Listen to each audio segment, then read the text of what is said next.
Hello, everyone, and welcome to the second episode of the Average joGamer podcast. We're here. We made it 2 weeks in a row. Let's get into it.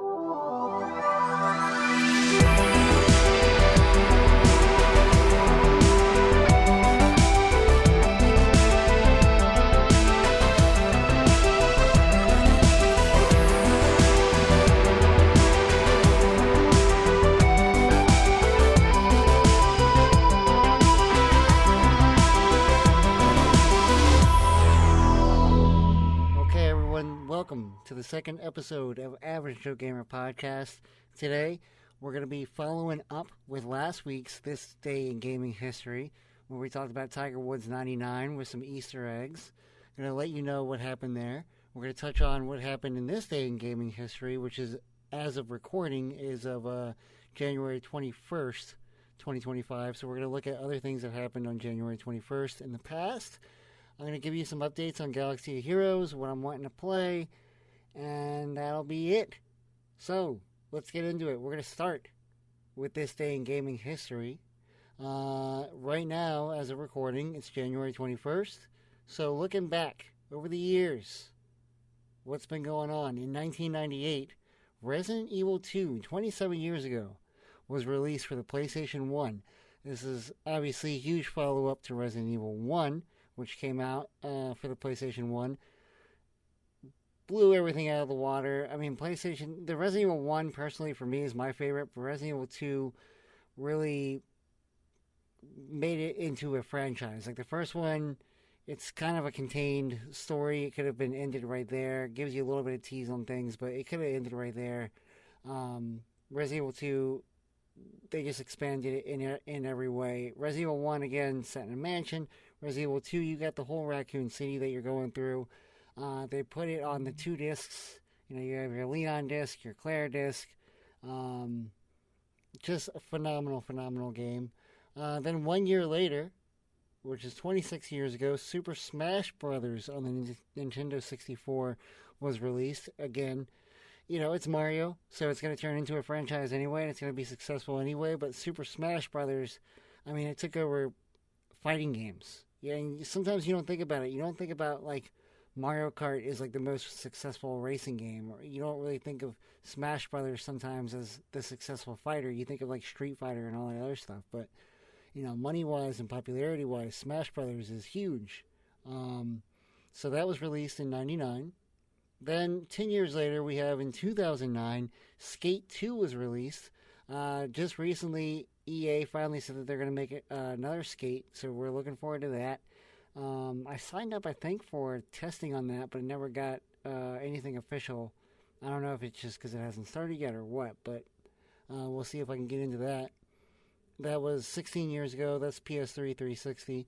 And then just 4 years ago, back to Resident Evil Village, also known as Resident Evil 8, was released for the PlayStation 5.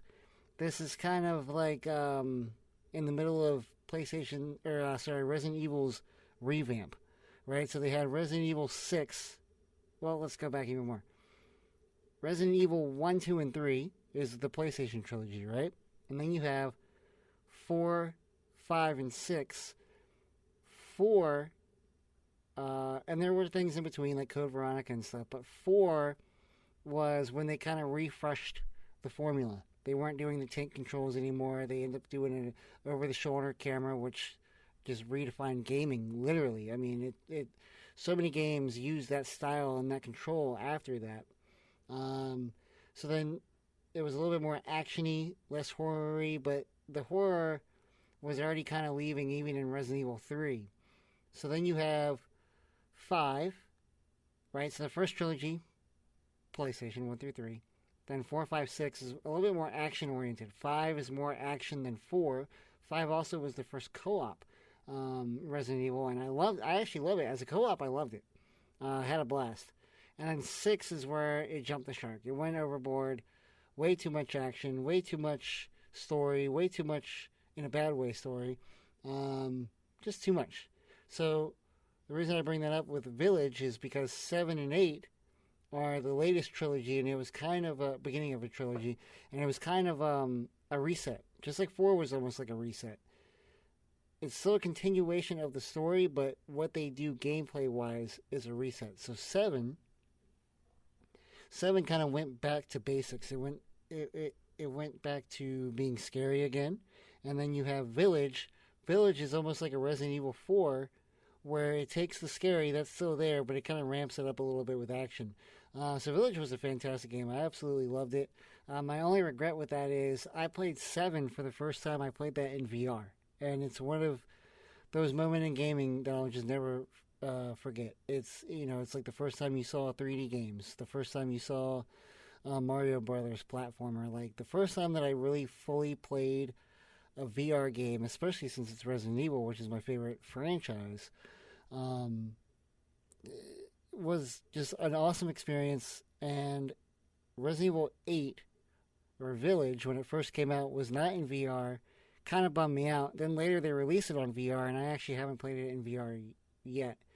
But I kind of wish that my first experience with Village would have been in VR. But anyway, that is what happened on January 21st throughout the year in gaming history. Now, to follow up in gaming history, last week, in episode 1 of the Average Joe Gamer podcast, which you should now be able to find everywhere, we talked about how in Tiger Woods 99 PGA Tour Golf for the PlayStation, there was a hidden Easter egg, I guess. I don't know if it was really meant to be an Easter egg, but it turns out to be. Someone put a clip of South Park, The Spirit of Christmas, on the PlayStation 1 disc of Tiger Woods. You couldn't access this on the PS1. You had to access it on the computer. People were able to find it. So apparently what happened was, if you look in the directories, if you have the right, barcode, whatever, you can put it on your computer and look for a file that was named zzdummy.dat. And when you play it, I think you can use QuickTime. I used the VLC because it's 2025, so I wasn't using QuickTime. But yeah, if you have that zzdummy.dat on your disc, then you have the episode that has South Park. Now, 100,000 discs were recalled because of this. So I don't really know how rare it is to have one of these or not. I mean, people that buy them aren't going to return them. The stores probably didn't really care either. And then, by the time that these things are sold, who knows? So, yeah, you might, if you happen to see a edition of Tiger Woods 99, you can actually look up the barcode of what might have it and get lucky. I got lucky. That was totally random. It just so happened to be that I started this podcast, last week, and it just so happened to be the day in gaming history that popped up. How random it is that I even had that version, or even had that game. I mean, I bought that at the video game store for probably like $1, and I kind of just did it because I like the Tiger Woods sports games anyways, and kind of wanted to have one per generation. I like to kind of have a sports style, at least one sports style per generation of gaming. So yeah, it was just kind of fun to go through that and find that. I guess I'll post proof like on my Instagram or something, just to show it. But I FaceTimed a buddy and showed him, and it was a fun thing to go through. Okay, so that does it for this day in gaming history. Next up, what have I been doing? Well, not a whole lot. Unfortunately. So I don't have an update on the Star Wars games that I haven't even started yet. So, I'm sorry, not Star Wars, the Lord of the Rings games. So hopefully I'll start to stream those. But other things have been popping up, obviously, into the backlog. Maybe I should just post a backlog somewhere or do a new segment of what's new to my backlog.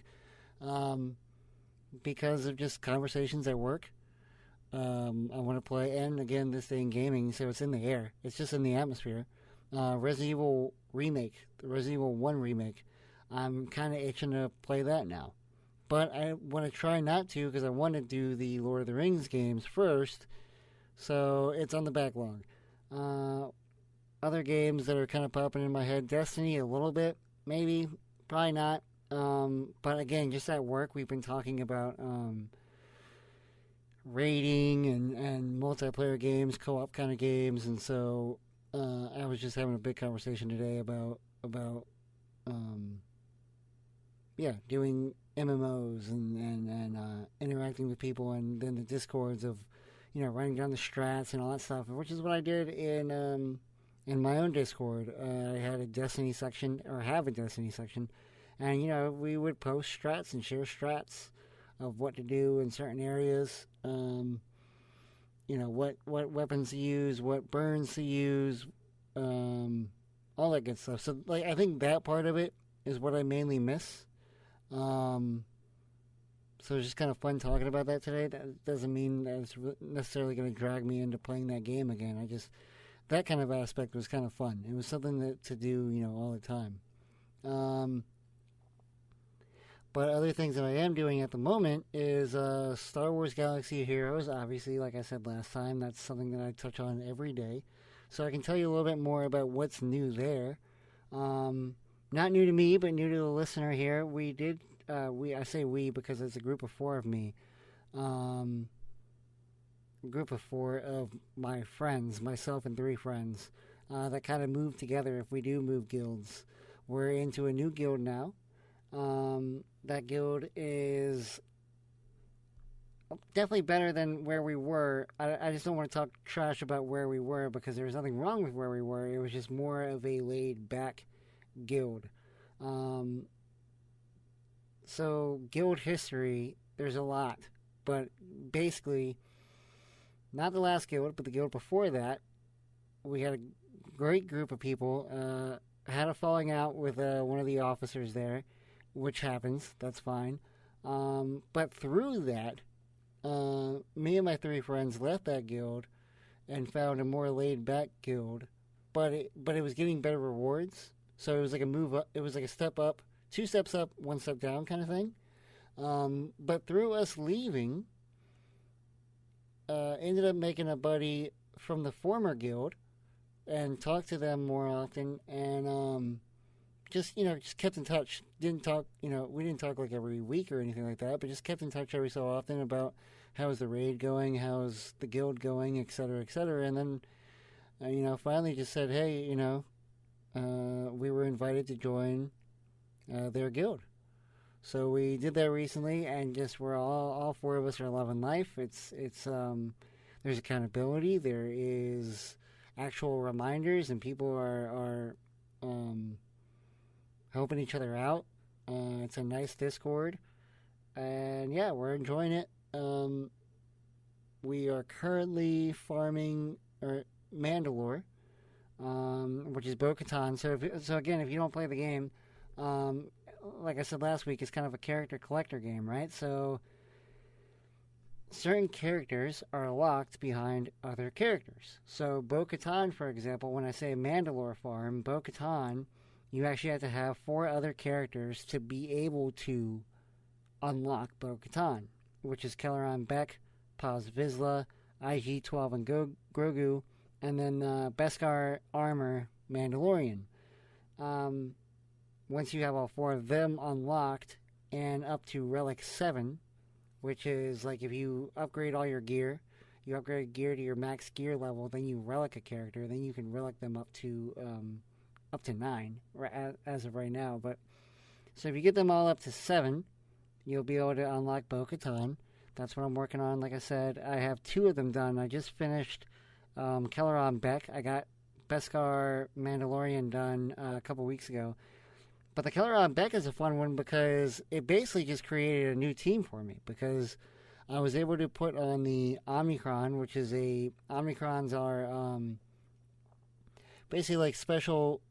It takes a special move, I guess, or special ability unlock, and it depends on a certain situation. So there's territory wars, there's territory battles, there's raids, there's conquests, there's challenges.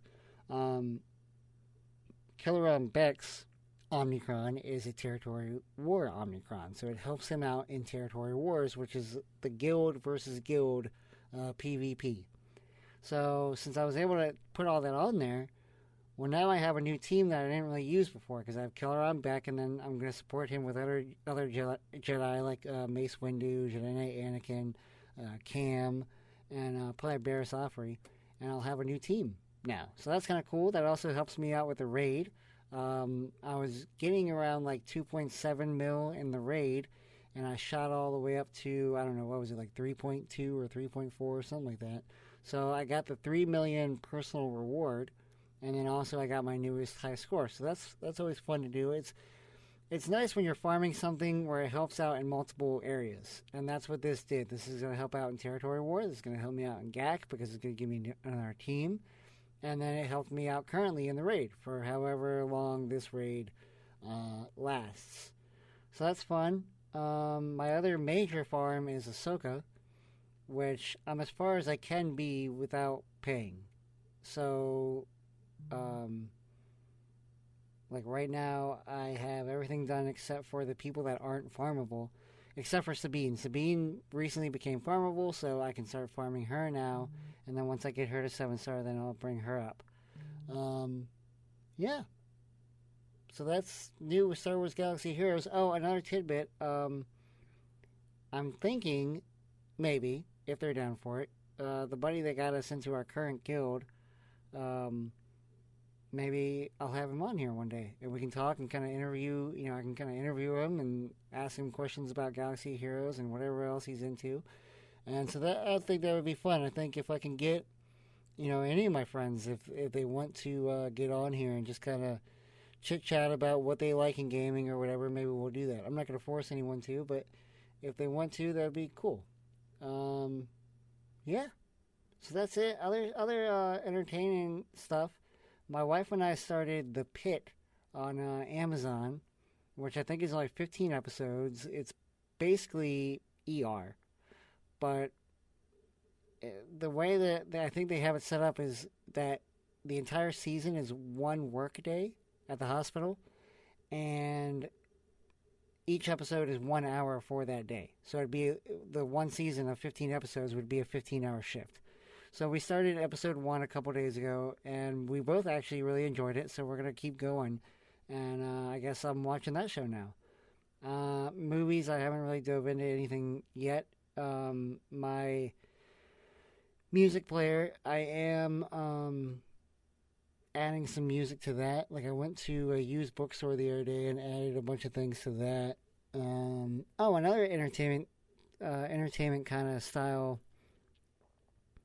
conversation that we can have is I went to Goodwill the other day, as I do sometimes. Any kind of a thrift store, just Goodwill happens to be, they're everywhere. Went to Goodwill, just kind of walk around for a minute and see if there was anything crazy, and turned out there were like over 200 to 300 laser discs at Goodwill. I don't know about y'all's local Goodwill. That doesn't happen in any of my Goodwills I've ever been to. I mean, they don't even advertise laser discs on their thing. They advertise, VHS will be, $1. DVDs are $2. They'll have video games and all this other stuff, but laser discs, no. So I don't know what happened there. Someone was getting rid of their entire collection, or someone, unfortunately passed away and they're emptying out the house.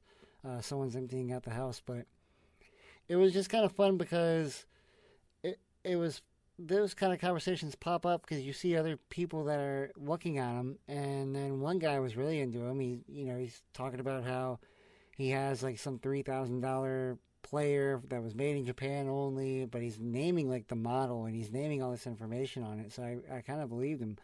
And then also he's talking about these discs and he's just adding. I mean, like when I left, he probably had 50 in his cart because he's either going to keep them or he's going to flip them, and he didn't want anyone else to buy them because the way that he was talking, he was like, oh yeah, you don't want these are, they're too expensive for the price, and which he might be right. I don't know. They were $5 per laser disc. It didn't seem that crazy of a price to me. I mean, when you look up on eBay, people are generally trying to get $5, $10, $20 for a laser disc.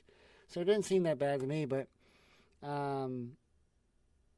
it was still, whether he's trying to flip them or not, he still kind of knew a little bit what he was talking about. So it was interesting to talk to him about it. And then there were just some other people there like me that were just kind of, it was just cool to look at them. I'm into all that kind of crap. I don't have a Laserdisc player. I would love to have one day, but I'm not going to sit there and spend a lot of money on a Laserdisc player. But I do have a couple Laserdiscs just for fun. I mean, if you slap a Jurassic Park logo on there, I'm going to get it. So I have Jurassic Park, and I think I have a Star Wars on Laserdisc. I can't remember which one. I'm pretty sure it was Empire.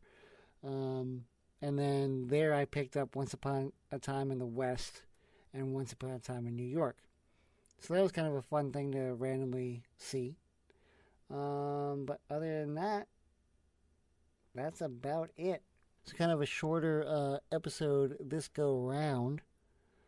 But again, I just want to kind of keep this going. I do want to get some of these games playing so I can talk to about them a little bit more, or maybe I'll just pick a game in history that I really like and talk about that. I mean, that could be, Resident Evil games, Final Fantasy games, obviously Galaxy Heroes. I can get into more history of that. Weekly, we still will be doing our This Day in Gaming History. And, yeah, I'll just try and expand on some stuff a little bit more, but just wanted to get this out there. Follow up from last week and keep it going. Oh, actually, no, there is some more. I did say that I was going to mention photography, so I did do some photography last week. Skyline Drive, which is Shenandoah National Park. There's Skyline Drive that you can drive. Snowed where we were recently, so I wanted to drive over there to try and get some snow photos. I wanted specifically to get a sunrise with no clouds, with the snow on the ground. I think that would have been a cool photo. Wasn't able to get that. There was too much cloud coverage, but it was still nice to be out there where it's so quiet. But the fun part about that was that I get there, and originally they said that they were going to be closing at 5 p.m. because of the icy conditions. So, okay, so I'm getting there at, 6 a.m.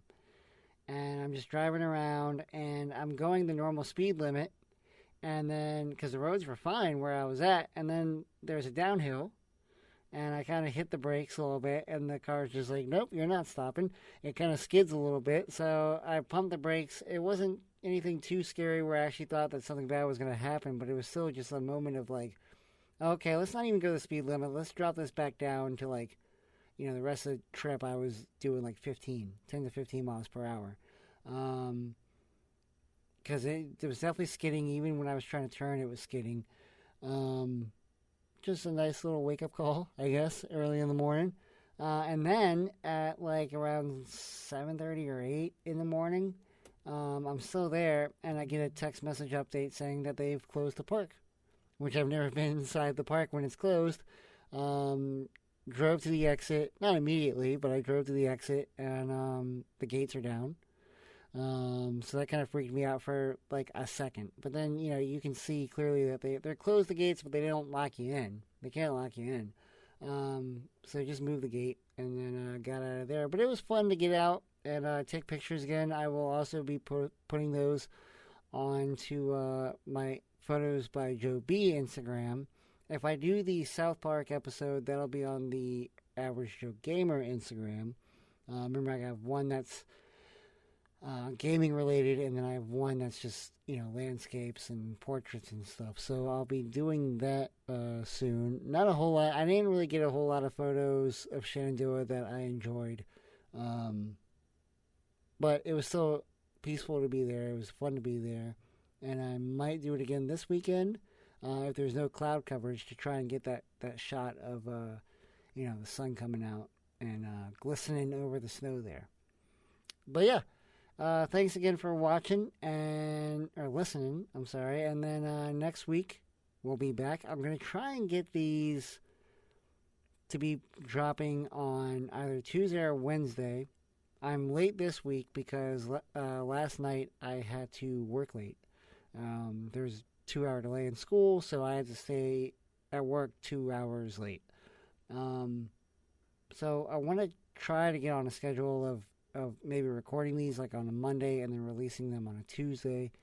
That would feel good for me. But we'll see. But anyway, thank you so much for listening. Stay tuned for next week where we do some more video game history. We dive a little bit deeper into some of these other subjects. And yeah, thank you so much. Take care.